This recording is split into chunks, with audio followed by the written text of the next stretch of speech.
Blog Talk Radio.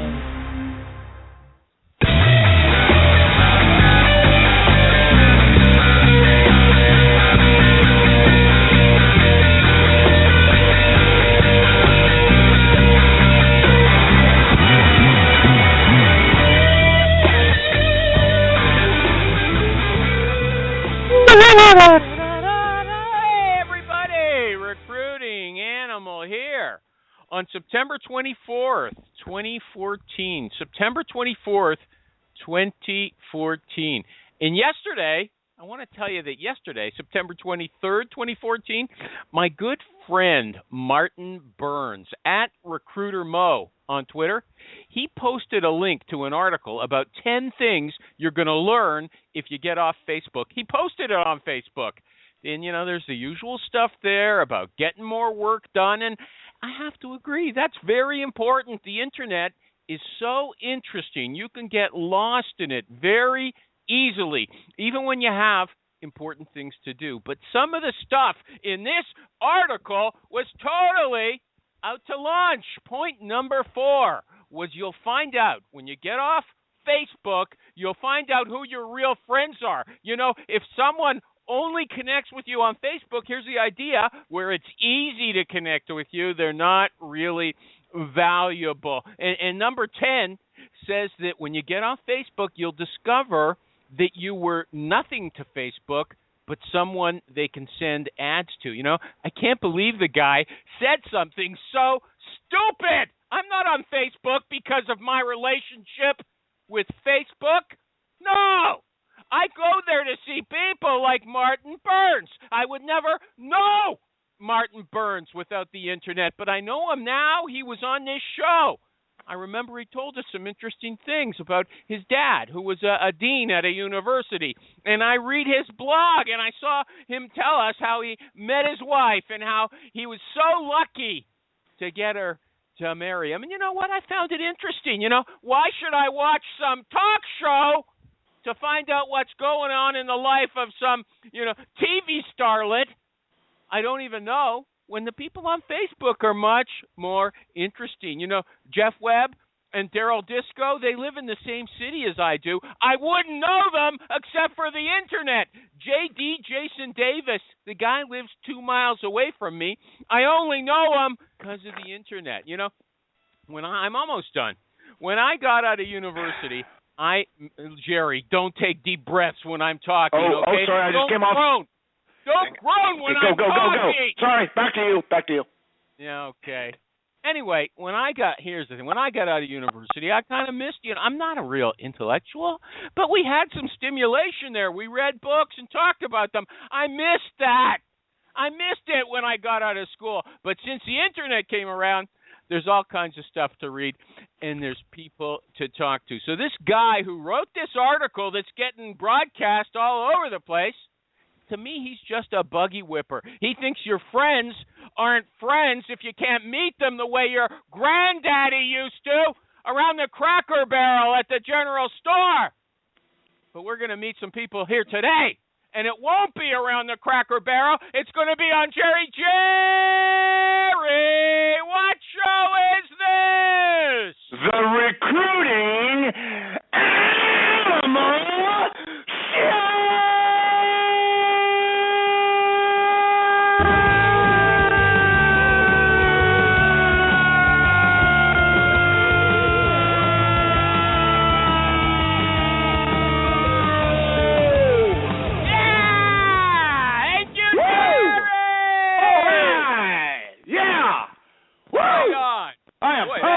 For the show today. Great, yes. Hallelujah. Yes.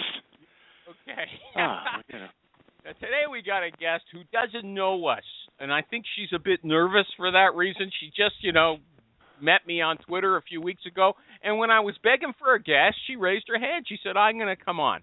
Her name is Kerin Colby. She's a corporate recruiter. I'll discuss that in a second. But Kerin, are you there? Yes. It's actually Kerin, though. Kerin. And I was going to ask her why your parents spelled your name in such a way that's bound to cause problems. Kerin. But, I have to tell you something, Kerin. It's actually Corinne. That's the right way to spell Corinne, so people don't get confused. Why did they do it this way? I think basically because they were hippies and they didn't know how to spell. But, Your parents were hippies? Yeah, my parents were hippies. Okay, I won't get into that. Well, you know what? I got a hated good it when song I for was you. a kid, but as an adult, it really does. It makes my job a lot easier because when you Google my name, really you're only finding me. You know. No, I don't think that's a big asset. Okay, if they know your name already, they're not gonna. If they know your name already, they're not gonna have any problem finding you, no matter how it's spelled, if they've got it correctly. Okay, how many Kerin Colbys are there? Just a few. You know, that sounds like a name you'd find in a medical emergency TV show. You know, like Dr. Kildare, Kerin Colby, nurse. Okay, look, since you're a hippie, you're from a hippie background, this is a great song I've picked for us to do. Reach Out in the Darkness. Do you know it? Reach Out in the Darkness? I don't think so. Yeah, okay, listen, I'll teach you the words right now and we'll do it together, okay? First, I think it's so groovy now that people are finally getting together. We say that a couple of times. You'll just follow me. And then I say, reach out in the darkness, and you will find a way. Okay, you got it? Okay. Yeah, 1, 2, 3. I think it's so groovy now that people are finally getting together. I can't hear you. So groovy now. Come on, now, that people are finally getting together. Kerin, reach out in the darkness. Come on, Corinne. Reach out in the darkness. Yeah!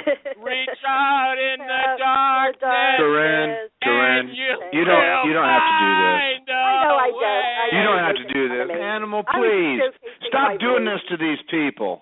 It's okay. I don't mind it. Well, I mind it. We mind it. Okay. Kerin, I'm going to call you Kerin all the time because that's what it looks like. Your parents were way off base, and they're not going to screw me up, okay? What do you do? Well, you know what? This is going to be a great show. We've sung wildly, and you've insulted her name like 6 times. Well, I whispered it from the room or something. What were your parents thinking? That's crazy. Oh, you know what, great. Jeff? That's Jeff Newman. That's Jeff Newman. His parents spelled his name the right way, Jeff, and Newman is just like Newman is supposed to be. Make it easy. Don't make it hard. She's not even an immigrant. She's not from another country. Why screw up your name, okay? Does it say that on your business card, Corinne? These are beautiful people. And I just think it's groovy now that we're all getting together, man. Shine on, people. Smile on your brother. Look, I'm trying to get into the show. I'm trying to do it, and you guys are interrupting, okay? Kerin, I'm going to read your introduction just so we can move along, okay? I am a skilled, well-rounded sales, marketing, and financial recruiter in the healthcare and medical space with full life cycle experience in various market segments for both product and service-based companies. Is that right? Yes. And you're you know what? Speak up. And you're a diversity specialist now as well. Is that correct as well? Yes, it is. Yeah. Say it nice and loud. Now look, how many people did you recruit on Twitter in this past year, so far this year? I can say I haven't recruited anybody because I really just started using Twitter a few months ago, about 2-3 months ago. So you're still new enough that you can shut it off and never waste the thousands of hours trying to squeeze blood out of a turnip or whatever you say. Shut it off now, Kerin. That's your best bet. How many people on Facebook? How many people this year have you recruited from Facebook? This is my survey. I like to know. This is the only show or only source for real information about this. You'll read 1 million articles. You still there? Mm-hmm. Yeah, I'm here. Okay, I actually only recruited 2 people from Facebook. My volume down, okay? So I don't know if Facebook can hear me. Okay, I'm on way back, okay? You know, it's the only place where you can hear it from the horse's mouth, you know. Instead of articles that say this is the way to go, this is the future of recruiting, we actually ask recruiters, how many people did you recruit on Facebook this year? What's your answer? I had 2. 2. Tell us how you got them. They were actually people who were part of my personal Facebook, not my professional one. So they were people that I knew, and I knew what type of work they did. I broadcasted the jobs, and then the people that had sent me their resumes, I reviewed. Hold on. She had a job baking pies, and her grandma saw her post, and yes, and the rest is history. Nice. Jerry, she must I'm think killing myself. Woo! She knew those people already. She didn't. Of course she did. Low-hanging fruit. Right. Low-hanging fruit. Yeah, yep, really.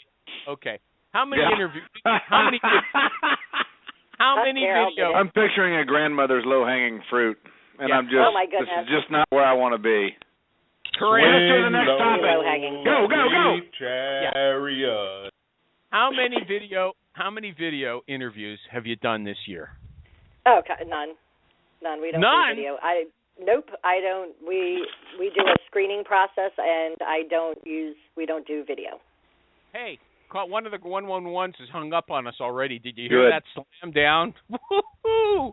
They didn't like the They can't stand. You know what? They can't stand the truth. Yeah, she's not using video. What's wrong with her? It's the thing. Okay.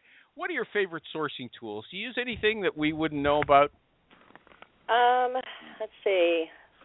I use most of them you might know. I use CellHack, Connect 6 and Connectifier, Stack Overflow, Who Works At.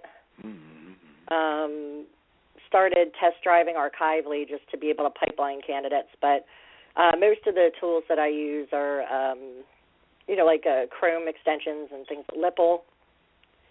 Well, so you use a lot of little tools. What does Lipple do for you? Basically, in LinkedIn, if people's profiles come up and you can't view their information, it'll open it up in an incognito tab, so you don't have to construct the search on your own. What do you mean? I don't understand. Jerry, do you understand what she said? No, I'm just making it seem like I do. Okay, well, yeah, explain it, because I don't know what you're talking about.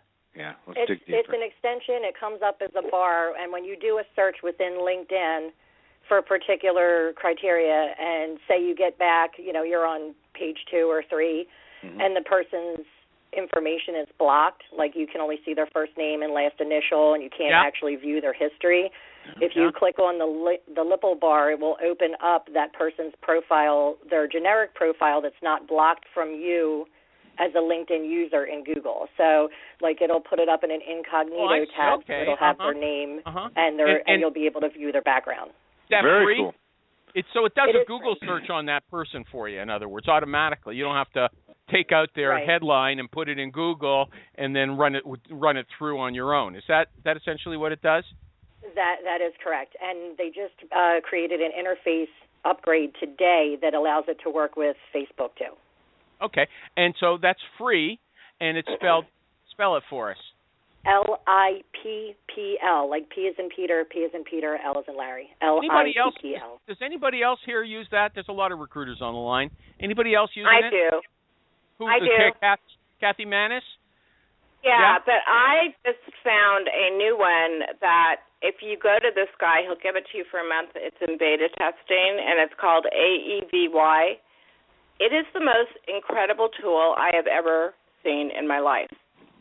I mean, it brings up everything on a person. It is so massive and so precise. I love it. I'm meeting with him tomorrow to discuss more about it, but it's an incredible tool. So how come I saw something about that already? How can they get it? AEVY.com? Yeah. No, well, if they want to email me, he's asking for me to suggest people to use it. So what's your they email? can email me as your name is changing so often. I don't know what it is anymore. Well, what's your email? Kathy Manis. Just do Kathy Manis at Gmail. Okay, that's Kathy CATHYMANNIS at gmail. That's worked forever. That's Thank you very much, Kathy. Thank you very much. Thank you, Kathy. Okay. I have a quick question for Kathy. Go ahead. Basically, what the functionality you know what? is... Basically is a word that's banned from this show. Don't say it here. Yeah, you can use primarily. You can use in essence. Primarily, then. Will it replace like having to use like Connectifier or 360 or Connect 6? Like it incorporates all of the functionalities in one?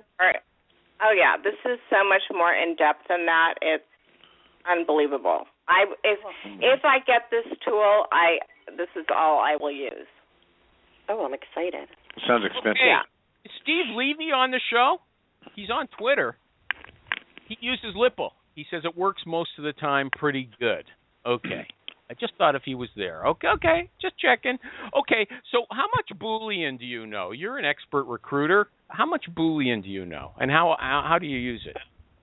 You know, I used to use it more often before things like CellHack and Recruitum were available that actually constructs it for you. But typically, I mean, I use just in Google and Bing, really. Okay, but how sophisticated? How much do you know? I mean, you're an expert recruiter. I want to know what an expert recruiter knows. How much Boolean do you know? Are you a black belt Boolean expert? No, I'm not a black belt Boolean. But Yellow belt? I know enough to be a Green little belt? dangerous. Like I can construct strings, and I know like which modifiers work with which search engines. Okay, and so which tools do you say that do that for you that you're using now? Recruitum and CellHack.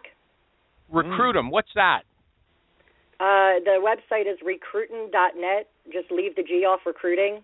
Yeah. And basically what it does is it is a Boolean constructor for all of like the major networking sites. So yeah. It'll make it for you in LinkedIn. It'll make it for you in Google+, Twitter, Levy Stack just Overflow. pinged me. He's in queue. Okay, thanks. Anybody else? Sorry I open. interrupted the throw. Okay, does anybody else use Recruitum? Who's here? Anybody heard of it? I've heard of it, but I haven't used it. Okay, well there you go, Kathy. Who said they used it?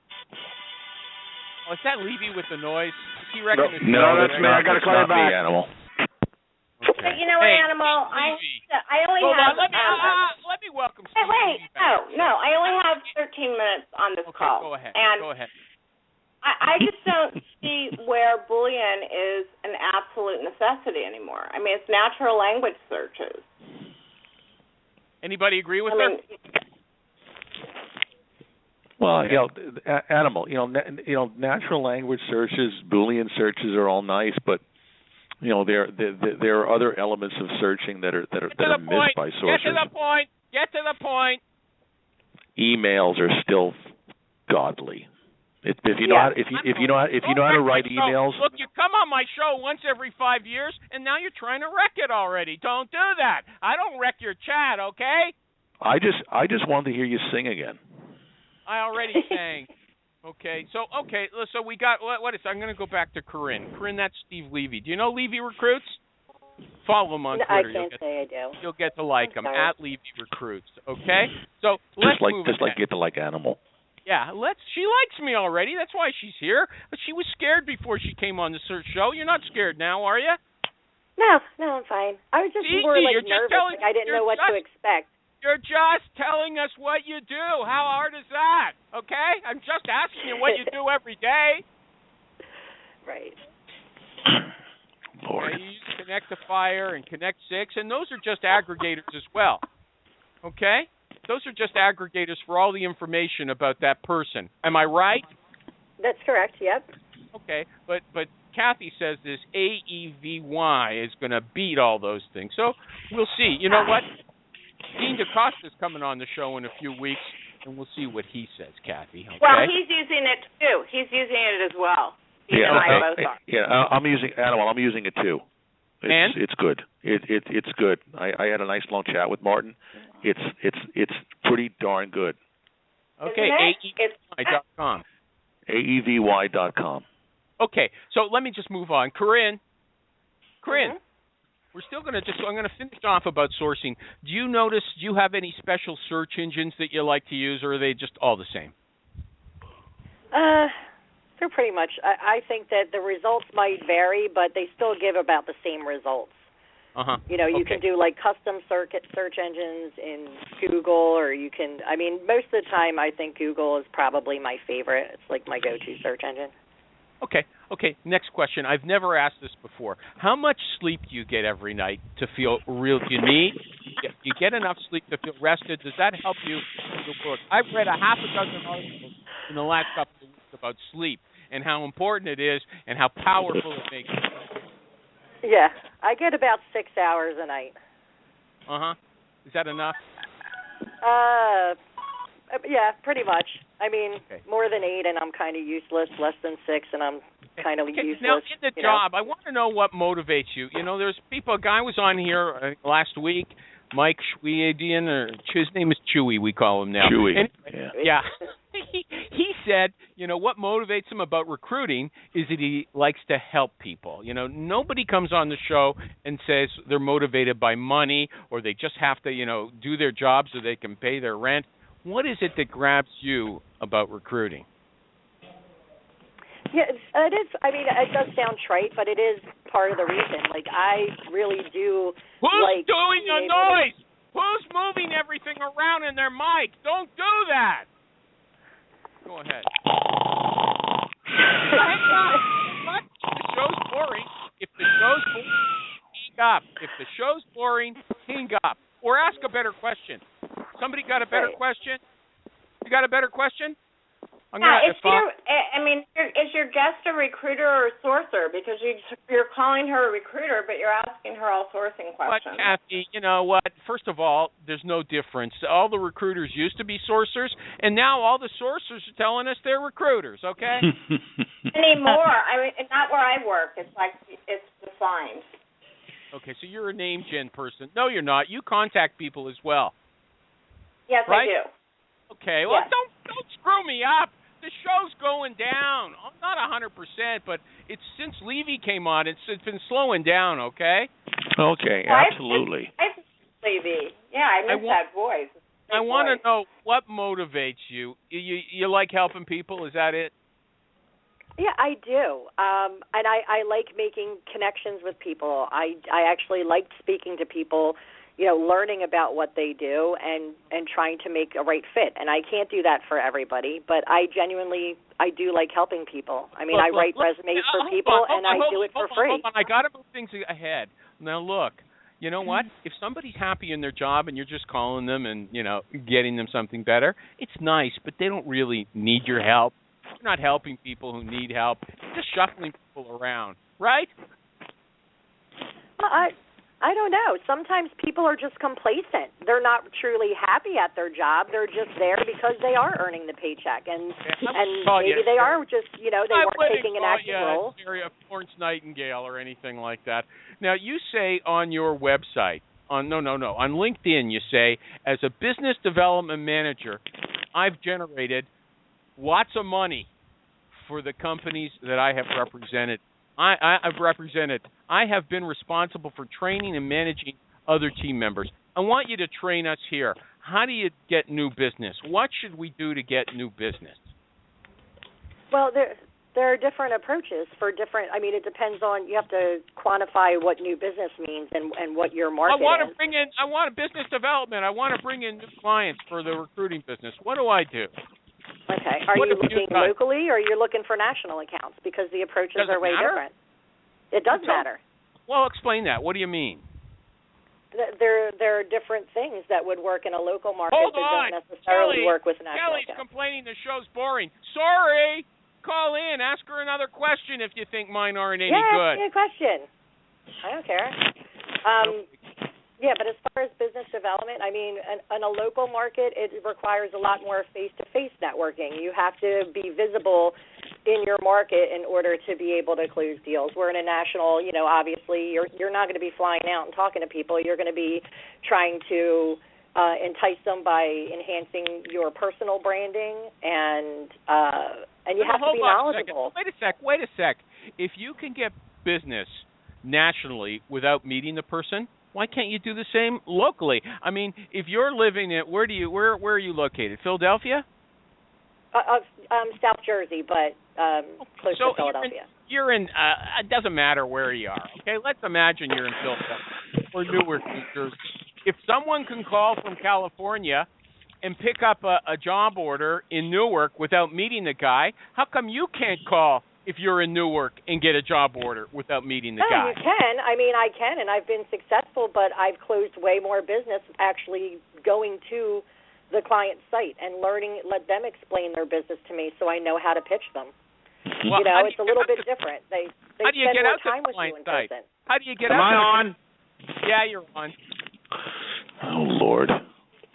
Sorry, how everybody. do you get out to the client site before you've got them as a client? I'm sorry, what was that? You said you get more business by going out to the client site. What do you go on a tour? How do you get to the client site if you're not already doing business with them? Oh, well, you research and you try to. Most of the time, you really don't get them live on the phone. Sometimes you just have to show up and ask if the person's available. And there are other tricks that I've used before where I would drop off little notes and things and not actually ask to see the person, but continually every day or every Thursday at lunchtime for a period of a couple of weeks, drop off a business card and a note, and it kind of developed intrigue. They called me. They say, you always come here, you never ask to see me, what can I do for you? So it's worked very well. Okay, I take it back. Kelly said she didn't say it was boring. She just said that everybody has the right to speak up. Thank you for managing my audience for me. I appreciate it. I really do. Does anybody have a question about this business development thing? I don't think we got a good answer yet. And she says that's one of her specialties. I want to know what she does. Anybody got a question for her? I have a question. Go ahead. Who is it? It's a 313 area code, man. You know who that is. Oh, Nahez. Go ahead. I'm just curious. So you've got this lady that's an HR manager down at the local company, and Steve Nahez is going to go down there every single day and drop off his business card and walk out. And I'm just curious what she's. No. I'm just curious what you think she's going to think of that. I didn't do it every day. It was just one day a week for a couple of weeks, and truthfully, I would target at the time. I mean, and that was something I did special along with my regular jobs. But for the bigger companies, I was targeting, and I would target 7 companies at a time for 7 weeks, and my return was 6 out of 7 would call me for an appointment. And what kind of positions were you trying to fill? Were those hospitals, or what kind of companies were they? They were corporate admin. It was agency jobs, so like customer service. They were like office staff. Okay, but Nahez is trying. This is the guy you're talking to. We call him Nahez. He's trying to place automotive engineers. Okay, and so hey, animal. Please unmute the 609 area code. I did. One of our friends from New Jersey has a very important statement. Okay, 609 is open. Go ahead, 609. I'm going to let you interrupt me.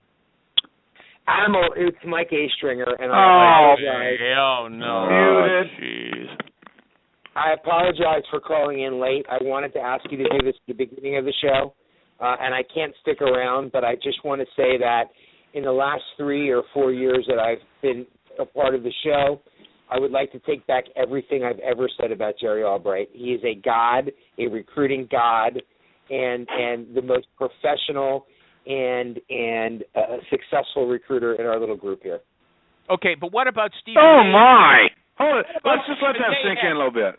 You made a lot of nasty remarks about him on Facebook, and when I told you as a friend not to do that, you cut me off, you defriended me, and you put on a big speech by Martin Luther King. Are you going to apologize to Steve? He's on the line right now. This statement has nothing to do with Nahez. I said Jerry. Let's just let it be the beautiful statement that it is. Why ruin this for me, animal? Huh? Thanks, Mike. Hey, Mike, I appreciate it. I still feel exactly the same way about Nahez. This is about Jerry. That's a love fest. Yeah, okay. Thank you, Mike. Thanks, Mike. Love, it is a river. Everybody get on the love train. Yeah. Come on, you're a hippie. We're going to sing that song, Karen. No, next time. Sing anything else today. So hold on. Are we done talking about me? I missed something, though. It sounded pretty heated. Like this guy was smack-talking somebody. He's an attacker. He's an attack dog, and he's kind of funny. He's a smart guy. He's funny, but he went totally wild on Steve Nahez, who's a great guy, as far as I can tell. I endorse Stephen Nahez. I like him. I think he's smart. I think he's interesting. Okay, so and I think that's why I need to hang up. That's why I need to hang up. Goodbye. Bye. Okay, let's make that clear. Now, checks in the mail, Mike. Coming back. But didn't she say she left her card and a note? Yeah, personal note. Yeah. What did the note say? What did the note say? Go ahead. You're good. Good question, Maureen. Good question. Welcome back, Maureen. Thanks. Yeah, most of them I would just custom print a card, and it would be just something little, I'd put a first aid symbol on the front, and when you open it up, it would say, first aid for your HR. Another one was like a fire truck, and it would say, we put out fires. We put out HR fires. What about like a little kitten? Baby kitten picture. A kitten? Oh, I wish I would have thought of that. Yeah, you could have done something with it. Well. She'd kiss it with the lipstick on. Okay, but I really want to know this. He gave an example. He took it to an extreme. What if I went in every day? You didn't go in every day. But let's say he wanted to do it, and he's placing automotive engineers. If he went around to companies, what if he left a cupcake? Would that be even better? Or, I'm really serious. You're saying you got 6 out of 7 clients doing you always got to method. grease the girl at the front. I would bring in bonbons, or I'd bring in cupcakes, something sweet, always for the chick at the gatekeeper. The gatekeeper. What about something healthy, like a relish tray? No. I would. I'd bribe them. I would bribe them to get in there. Okay. You do what you got to do. That's kind of interesting. Okay, but what about? It is. What but about? I kept them. The difference is not only did I get the job, but then I kept them. Yeah, that's the real key. The more you can keep, the less you have to be out begging for new customers all the time. Yeah, Jerry says a lot of lobbies he goes into nowadays don't have gatekeepers. They just have there's a phone right there and a sign-in window, thing. and you have to. A window? Where do you guys live? The ghetto? I've never seen anything like that. Hey, you know what? Watch what you're saying on this show, okay? Yeah, what's wrong with the? In fact, no. Or something? Two weeks ago, I was at one of the largest automotive suppliers in the world, in the ghetto, well, a little bit north of the ghetto. Don't say Walked that. in there is no receptionist in there, nobody, there is a phone. There's no directory, there's nothing. You better know your person's extension, or you can stand there poking around on that thing all day and nothing's going to happen. Really? Wow. I have to say I've never been to an office that was like that. I've been to 1 out of 5 is. I remember Jerry went someplace in Michigan, and he took pictures of that lobby. It was terrible, and posted it on Twitter or Facebook. I can't remember. And then the woman wasn't even there. I remember that when he did that. It happens. You had an appointment and the woman wasn't there? Why do we have to assume it was a woman that wasn't there? That's what he said. Guy wasn't there, animal. Okay, let's move on. Kerin, rather. If we want to get business, so now you told us one way. Oh, wait a minute. I want to hear about how did that make you feel, Jerry. What? I want to hear about how that made Jerry feel to be stood up like that. No, leave me alone. Stood up? Did you get stood up? Oh, no, Anno, you're talking about that. Oh, the HR lady up in Wisconsin. She said, yeah, call me when you're going to be here. Call me when you're 20 minutes away. I called and said, hey, I want to be there. I'm on my way. I stood in that lobby, and again, another place where you only ring the extension. I could hear her extension ringing down around the corner. I'm like, hey, I'm here. I waited for 2 hours maybe between the lobby and the parking lot, but she was fired 3 or 4 months later. She was not the bridge to the talent world that this company needed. Yeah. Did you get her fired, Jerry? Show again. I kind of guessed. Corinne's my guest. Oh, hi, Corinne. Hi. Okay. Oh my goodness, I'm getting off track. So if that's one way that you say worked. Actually, you know, that even Nahas in a completely different industry might try.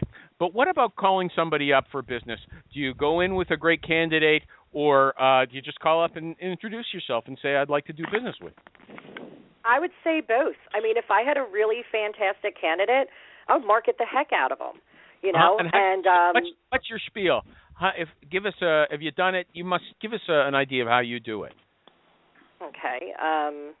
Pick up. Of course, you have to have the right contact information, and we'll say like, Adele's playing on the radio, so, you know, hi Adele, it's Kerin from blah blah blah. How you doing today? Do you have a sec?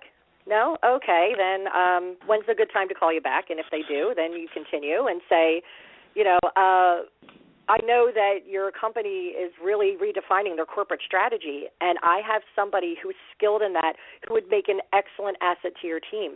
Would you mind if I send you the resume? And most of the time they say, no, okay. You know, and then I'll say, great, I'm going to give it to you. Take a look at it. Let me know what you think. I'll give you a call back, 2 days from now or tomorrow? And usually they say 2 days, and I'll actually schedule the time. I try not to get off the phone until I have a follow-up time. Or if sometimes you catch people right when they need you and they say, fantastic, oh my goodness, when can I see this person? And it does happen, you know. Okay. And when you send the resume, do you take the current company name off and the name of the candidate off? Oh, absolutely, yeah. I'm not doing their work for them. You know what I mean? So you take the company name off, so they don't know where. I don't like that. Yep, I mean, truthfully, if you've ever been, I don't know what kind of recruiting you all do, but if you've ever done just contingent recruiting, you know, you get people that walk all over you. They'll say they're not interested, and then you find out 2 months later via LinkedIn that so and so is working at a job you presented them to. You know. Okay. Well, that's why you don't introduce, at least with me, and there's a million ways to do this. I like to start off with getting an agreement to recruit for them before I send anybody over there. I don't like the blind, ambiguous, fake, generic resumes. That's just not me. No, they're never fake. I always. But you know what I mean. Yeah, I know what you're saying. Blinded or whatever, masked, whatever you call it. I think it just starts off your relationship by saying, I think you're probably going to want to screw me. And that's just not the first thing I want to say to somebody. Hey, don't screw me. Understood. That's just me. Okay, Kerin. Now, you said the way you pitched it, the first thing you said was, I know your company is undergoing certain changes or reinventing their corporate strategy, something like that. So if you're going to call somebody for a business development call, are you going to research that company before you call them? And if so, how much time are you going to spend on it? Absolutely.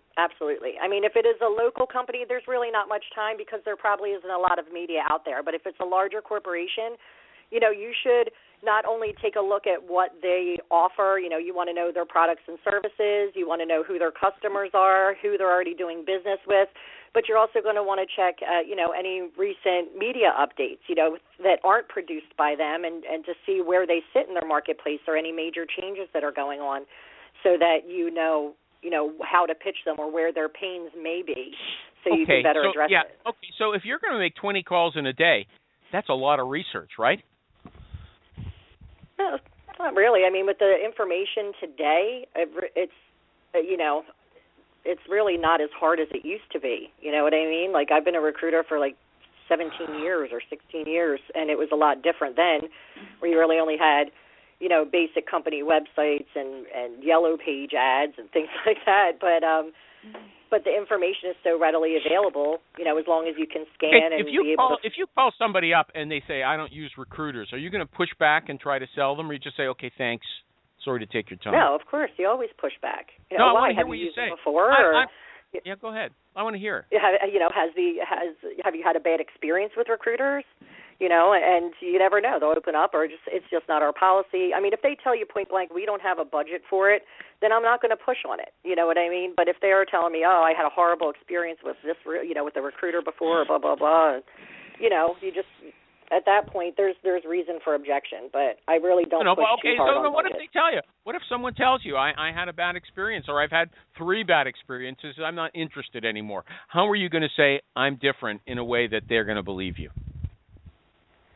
Well, that's a good question. You'd have to try to see if they are open enough to explain why that recruiter was bad, so you can combat it with. No. I have you listen. No. You told me yes. I will push back. So you must have some experience to draw on. How have you done it? If you tell me you've never done it, that's okay with me. But if you're telling me that well, can you turn someone around? Well, give me a chance. Could you say, look, give me a chance? You know, we'll check every day or 2 days to see if you're still happy with me. If you're not, I'll screw up. What do you do to turn the person around? Well, I try to explain to them, listen, we are different. You're going to receive a high level of touch that you deserve. I'm going to take the time to know your business as well as I possibly can, so that the people that I send you are going to be people you're going to want to speak to, instead of just treating it like another account, seeing you want an admin and sending you an admin. I'm going to see that, if you want an admin that has experience planning meetings and works for a large distribution company, then that's what I'm going to find you. I'm going to, I have a lot of resources available to me. I have a solid team. Okay, you know what? What about giving them somebody's name to call as a reference? Would you do that? If I had already checked, I did have a couple of references that would allow me to use their name. And that in that case, if they wanted to, they could. And I tell them, hey, listen, we've done recruiting for these companies because they were, they allowed me to use their name. And we've successfully placed whatever it was, 30 customer service reps over the past 6 months there. And they're all anybody I got a question? Okay, I think I'm done with that. Anybody else got a question who's on the line? Or a suggestion? I just opened 313. Anybody want to talk? Mike A. Stringer is my reference, by the way. Yeah, we heard about that. Okay. Did you hear Anybody about else? Yeah. Okay. Yeah. What a turnaround. I don't know what's going on behind the scenes there. I'm not interested. Okay. Okay. Really? What are you suggesting? Nothing. Corinne. Yes. Corinne. I thought you hung up or something. Okay. Now, I've read a lot of articles that say hiring managers are more picky than they used to be, and that's why the hiring process is taking longer, and they're kind of unrealistic, and they're making, stupid demands on recruiters. And the earth is warming. Is that true or false? I absolutely agree with that. And there's a big reason for it, is that when we had that recession and there were so many people out of jobs, hiring managers had the upper hand. So they had multiple applicants, and they were getting better people for a lower dollar amount. But that's starting to shift, and they don't realize it. And they're still trying to bring in, A players on a B player salary, or they're expecting the cream of the crop. Well, the cream of the crop, you're going to have to pay for them, and you're going to have to be able to develop a value proposition that's going to make them want to come to your company. And I think that if hiring managers were, you can only educate them so much. You have ones that are just horrible to work for. You have ones that are a dream, that trust you as a recruiter, but I think that definitely, they're getting they're more picky now than they were, say, 5-6 years ago. They're not with it, in other words. They're not with it in general. Right. Okay. Right. I think they need to be better educated on the market. Are you going to get in trouble for saying nobody's listening to you on this show anyway? Even the people who are on are hanging up, so you don't have to worry about that. Yeah, exactly. I know I'm boring. I'm not yelling enough. No, I don't think you are. I don't think you are. I've got a question. Go ahead. Now, are you out of your questions that you had planned, Animal? Go ahead, Jerry. No, I'm not, but go ahead. Okay, Kerin.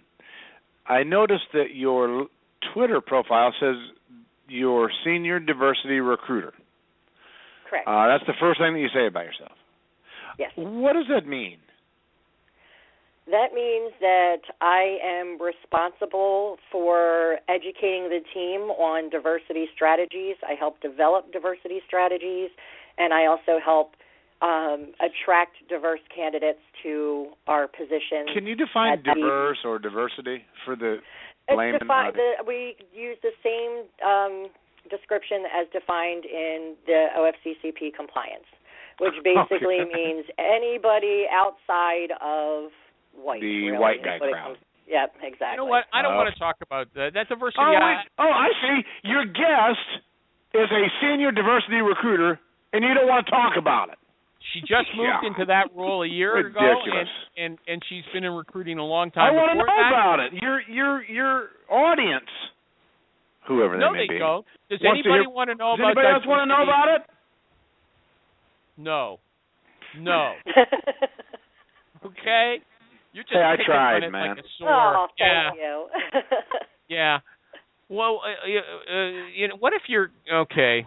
This is a clash of the titans. I'm going to go with Jerry on this one. Yeah, I want to hear about it. Maureen wants to hear about it. Yeah, I do. I want to hear about it. How do you shake out the undesirable, aka non-diversity candidates? You know what? I will mute you. I don't want to talk about this, okay? It's not an issue I'm interested in. Seriously? Yeah, I'm not interested in it. I am not interested in it. I am. Maureen is. Anybody else? There's no diversity people on the show. I am. Sounds interesting. Nahaz is interested in it. Nahaz Three of your audience interested in diversity recruiting. Your guest is a senior diversity recruiter, and you're saying you don't want to hear about it? That's right. I don't want to hear about it. Okay? God. Okay. Let's get Mike A-Stringer back on. Corinne. He had some good stuff to say. Kerin, do you know anybody you would actually call a thought leader in recruiting? A thought leader. Be careful here. My God, this is the better topic than. Good Lord. Let's not focus. I don't want to go with always the trite standbys. You know what I mean? Like, Lou Adler. He's like the grandfather of recruiting. But. Exactly. That's what I said. I don't want to go. Truthfully, I can't say that there is one person. I more follow SourceCon. You know what I mean? And they're individual recruiters that post something to me that's worth, that's valuable. I look more for the information than the actual person. Coming back to the hiring. Great answer. How often do they change their orders midstream? I mean, if they'll give you a job description, you go out looking for the person, and then they'll change the spec, either because you told them that what they're looking for is not realistic, or they just realize that they didn't really give you what they really need. I mean, how often does it change? How often does a job description become a moving target? Not very often in my present position, and it's. Basically, we do very intensive intakes where we dive deeper and ask the questions. And even if they tell us something that we think is not really what they're looking for or what they need, we'll add in, say, okay, well, what about a person who has this experience, or wouldn't you find this important? Most of the hiring managers that I've dealt with have been hiring managers for some time, and they know the position and they know what type of skill set works there. I mean, it's also my job to try to broaden what their scope is and basically say, hey, listen, this person has the right experience, but it might be a little different. Their mindset might be something that would be beneficial to your team or whatever. But, so you're just working with people who know what they're doing, and you're lucky about that. What about in your previous years? Were there lots of people who, really weren't good at giving you a job description, or just gave you ridiculous, they wanted the sun and the moon, the stars. Where you have conflicting skill sets that they want, not conflicting, but things that aren't common. You know what I mean? Where, say they want somebody with a strong sales management background, but they also want them to be able to write like SQL. So, what do I do when you get something that's which one? Where it's either ridiculous or the moving target. They're both the same thing, in my opinion. But let's say ridiculous, okay? Okay, yeah, the expectations are just not, first of all, I never tell them that right from the door. I tell them it might be difficult. Let me run some preliminary searches, see who I know, and see, what the market dictates. And then I will get back to them and I'll say, listen, you are not going to find this person in this price range or in this location. And I try to, offer up suggestions and then try to pin down the maybe 3 to 5 most important qualities or skills that person that they look to hire might have, and then go from there. Now, will they ever give you a... Now, Amy Alice said something really interesting. At least I like the way she puts it. She said sometimes good consulting as a recruiter is going to look like bad customer service because, whatever that hiring manager says, you say no, No. So if you're doing that, if you've got a dope for a hiring manager and you're saying, no, that's not realistic, are they going to, put in a bad report for you? Or, are these people, can you educate them? Do they come around? Some people are, I've had experience with both. For the most part, when you try to explain to them the market, and if they tell me that they have a different picture of it, I want to know where it came from. Because then maybe I need to adjust my recruiting strategy, and they might know something that I don't know. But, there are a couple stubborn, hard-headed people, and, I've had it where it's come in where I have the position, and after 3 months of submitting people, everybody's been declined, and they're not happy, and they call it out to agency, and then it sits for another 3 months, and agency hasn't provided anyone. They're just unable to be pleased. I'm going to leave this in a minute, but does it ever, smack you in the face when it comes time for your performance review? You look like you're doing a lousy job because you're working for an idiot. I might have. I've had very few negative comments or remarks that had been escalated or put into my performance reviews. Because ultimately, I think customer service isn't just giving them what they want, but I think it's giving them the things they don't know they want. Yeah, but if you give a little kid what they don't want, they don't appreciate it. But I'm going to move on. We've had a discussion going on recently. How do you make your first contact with a candidate? Do you just wait for ad responses to come in, or do you actually look people up on the internet? Sounds like you do, and then call them, initiate the contact.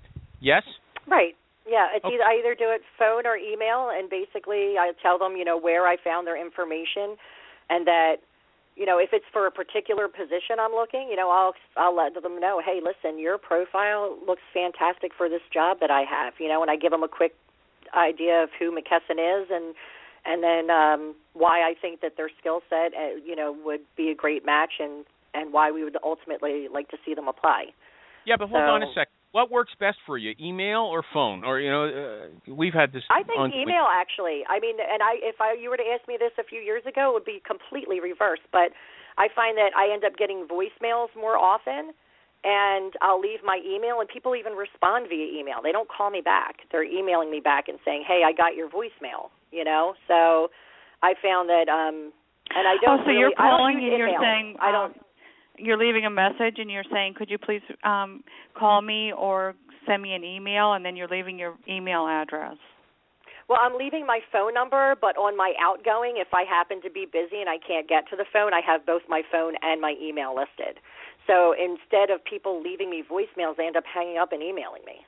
So, they're still getting through to me, but yeah. When you leave your email, do you spell it out? I do spell it out, yes. And you spell it out slowly? Yes. Yes, I do. No, because don't laugh. otherwise they're going to be sending it somewhere else. They just say, email me, and they don't bother to give their email address, or they give their email address and they don't spell it out. And those are the losers in society, Maureen. Let them continue. You know what? There's tons of people who mumble on their voicemail. You can barely make out their names, let alone their email address. And they're losers. And they're losers. You guys can call me. You can tell me how bad my outgoing stinks. I'll give you my number. Okay, listen. Hold on a second. Kerin, but what about when you're contacting them by email? Isn't there a real danger with your email going to junk mail? What's your response rate on email? Email first contact. First contact, I can't. I honestly say I don't have the numbers, but I think I do pretty well. I email. I try not to use InMail at all. I'll go and use some of the other tools to find their personal email, and I email them at their personal email, and I think that's when I get a better response rate. Okay. If I InMail is kind of like, oh, here's another recruiter, let me throw that away, Now, the thing is, we've had recruiters on this show who, they say don't go in with a job. You just go in and say you want to talk about their career in general. You don't go for that. If you've got a specific job you're calling about, you'll talk to them about that right away. Oh, yeah, absolutely. I think from a candidate perspective, too, if somebody was calling me and say, hey, your profile is awesome, let's talk, I'd want to know why. Why are you calling me? Why do you want to talk to me? At least it's I'm not a headhunter. because I want to meet you. I actually have something that could be of value to you, which would be a new position, Mm-hmm. Okay, I like what you said. Anything else that I haven't covered that you think is good, or if that you'd really like to share with us? I did have a question, and I don't know. As far as technology goes, I mean, I'm okay, but I can't write code. I'm not real savvy that way, and I was just curious as to whether or not anyone here has used Yahoo Pipes for recruiting. What did you say? Some jerk was making noise on the phone. What did you say? I was wondering if anybody has used Yahoo Pipes for recruiting. Yahoo Pipes? Yes. You should ask that at the beginning when there was a lot of people on. They've been hanging up for a while. Oh, man.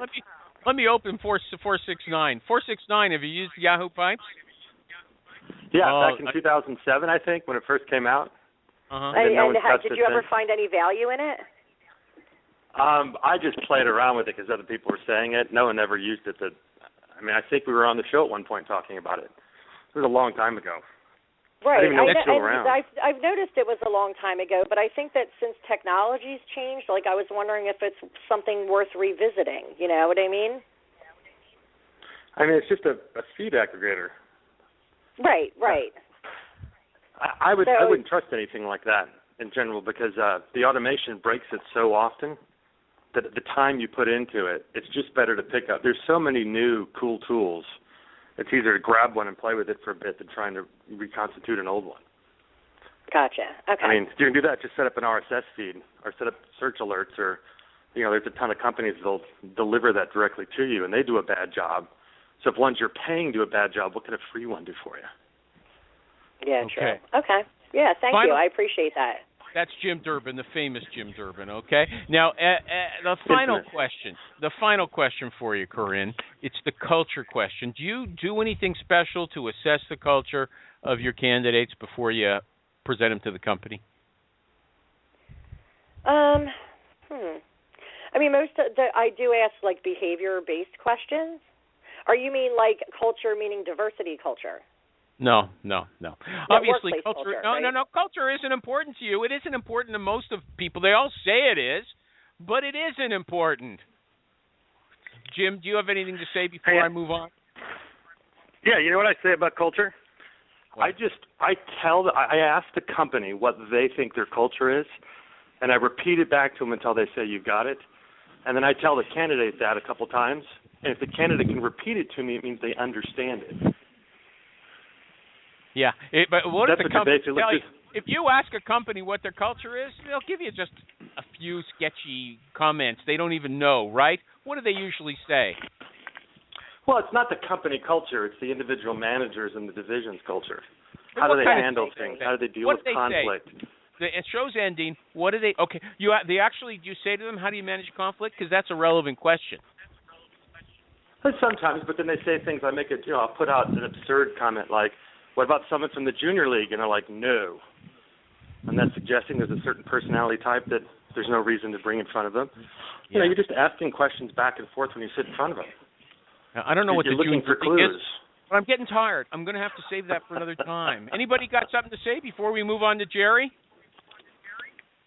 Kerin, any final words? No, thank you, and it's been very interesting. I'm glad that I did it, and I hope that everybody here, will reach out and find me. I've been trying to jot down names. Kerin, Colby, thank you.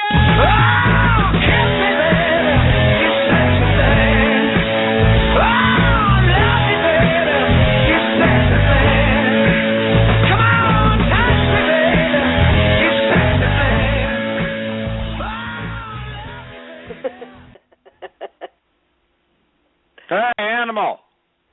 Yeah.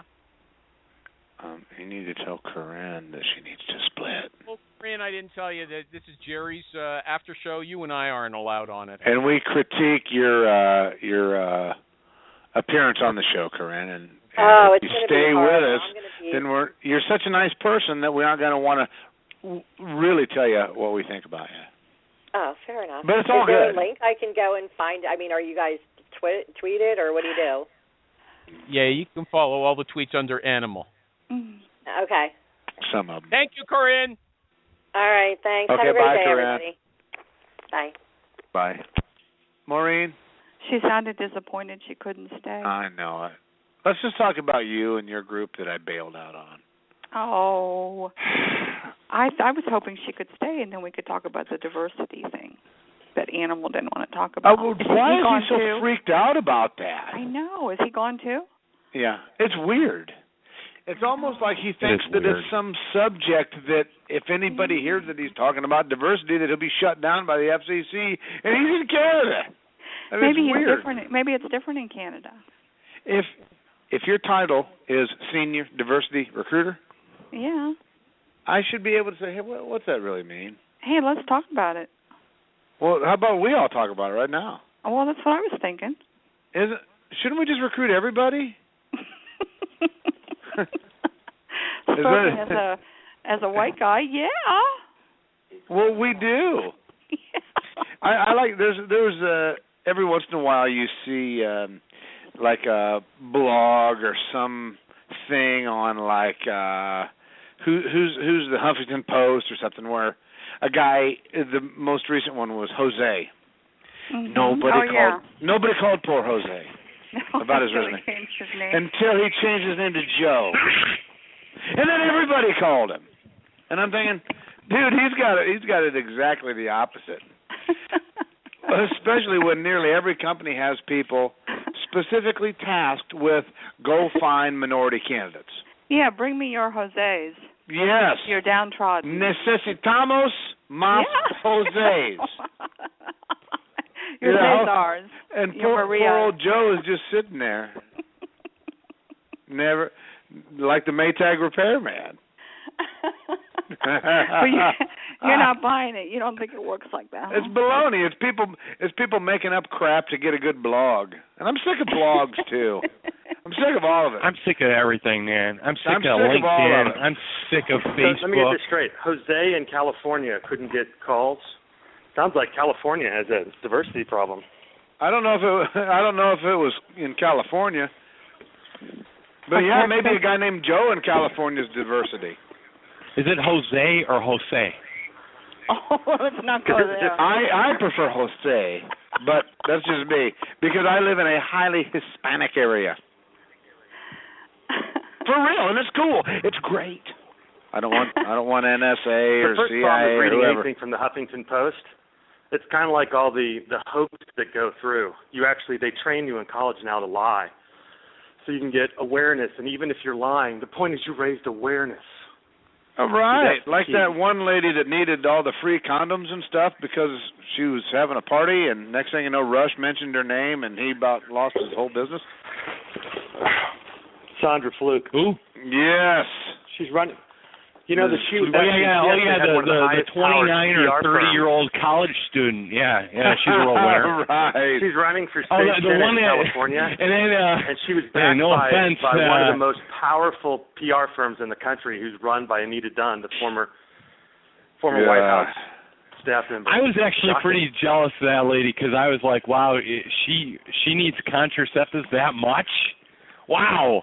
Oh, no. I mean, you know what the new thing now is over the counter. They don't want to sell over the counter. It's anti-women to sell birth control over the counter now.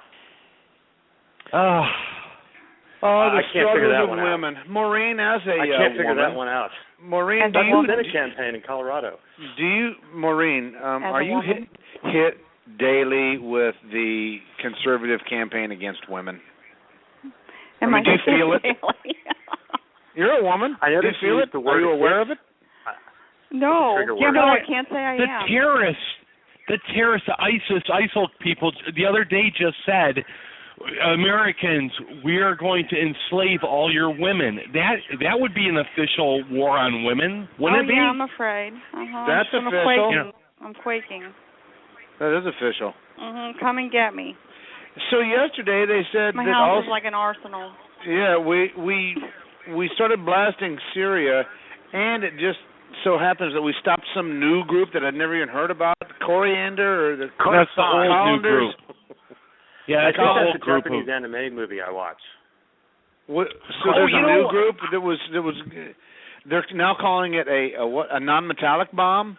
I saw that video too, and I found it interesting that there's like no cars or no people, anywhere near those buildings either. I thought that was kind of, it was like obviously in the middle of the day or morning or whatever, and there was nobody around when I don't know. It's kind of weird.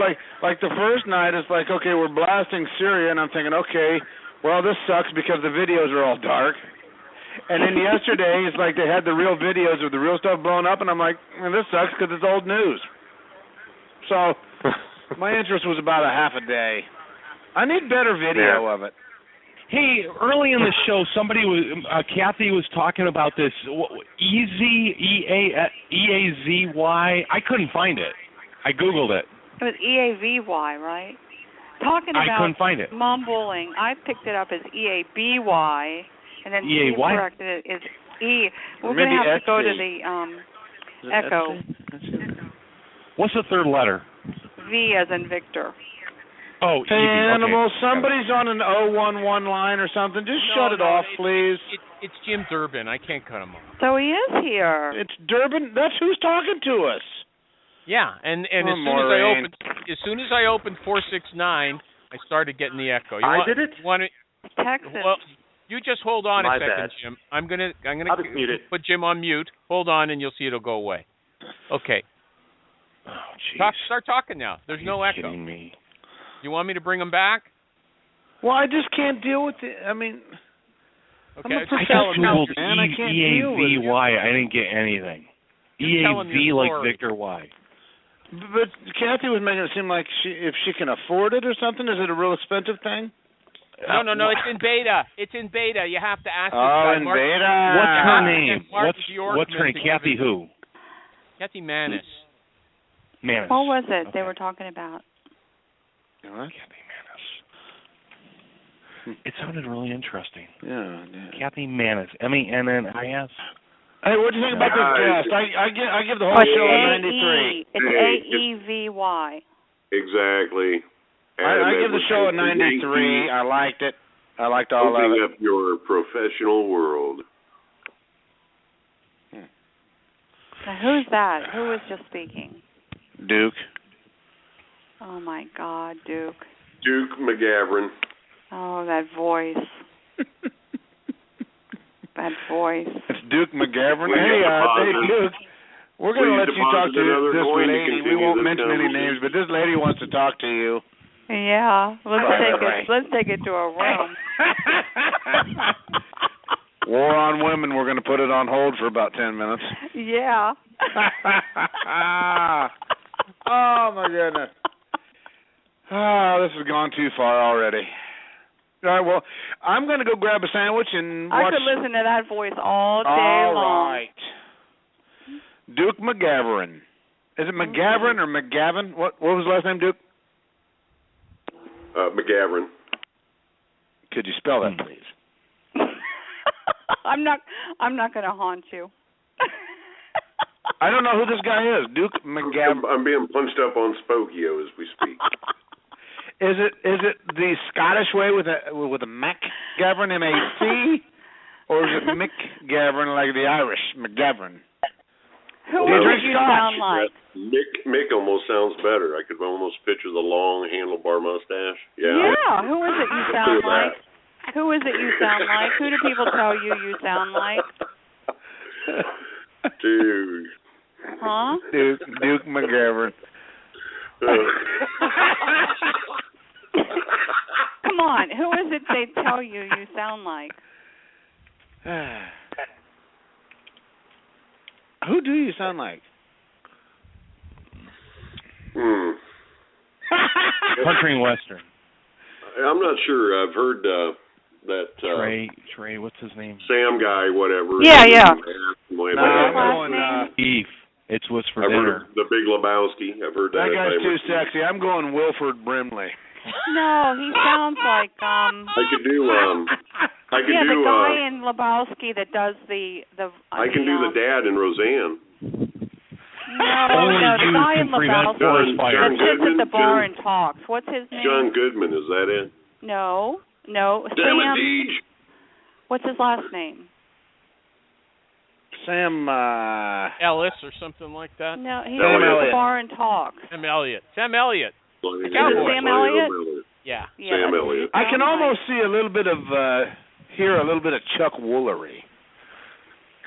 We'll be back in 2 and 2. Have you been on the radio?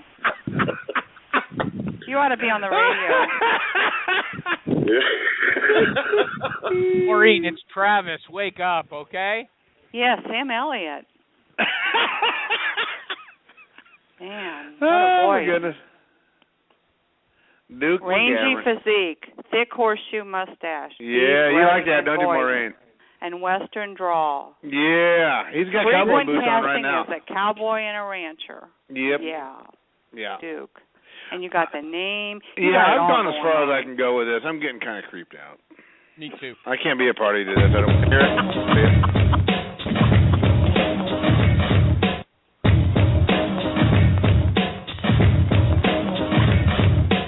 Is that Beastie Boys? Is that all for today? That's all for today.